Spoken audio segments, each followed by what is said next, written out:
नमस्कार मित्रांनो, राज्यातील अंगणवाडी सेविकासाठी आनंदाची बातमी समोर आली आहे।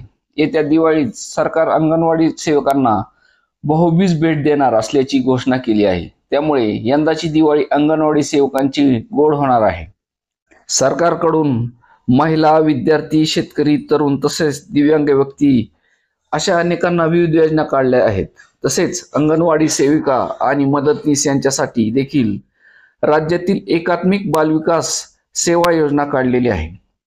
त्या अंतर्गत मानधन तत्वावर काम करणाऱ्या अंगणवाडी सेविका आणि मदतनीस यांना सरकार भाऊबीज भेट म्हणून प्रत्येकी 2000 रुपये देणार आहेत।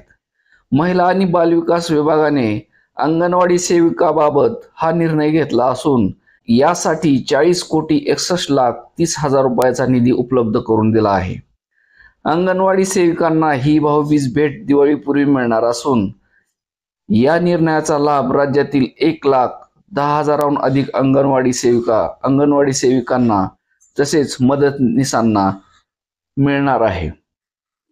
या योजनेचा निधी एकात्मिक बालविकास सेवा आयुक्त कार्यालयामार्फत संबंधित कर्मचाऱ्यांना वितरित केला जाणार असून ऑक्टोबर महिन्याच्या सुरुवातीच्या 2 आठवड्यामध्ये ही भाऊबीज भेट मिळणार असल्याची शक्यता वर्तवण्यात येत आहे। तसेच जिल्हास्तरीय अधिकारी, प्रकल्प अधिकारी यांच्या देखरेखीखाली लाभार्थ्यांच्या खात्यात ही रक्कम जमा केली जाणार आहे। त्यामुळे राज्यातील अंगणवाडी सेविकांना या दिवाळीत हे खूप मोठे गिफ्ट मिळणार असून त्यांच्या खात्यात आता हे पैसे जमा होणार आहेत। धन्यवाद।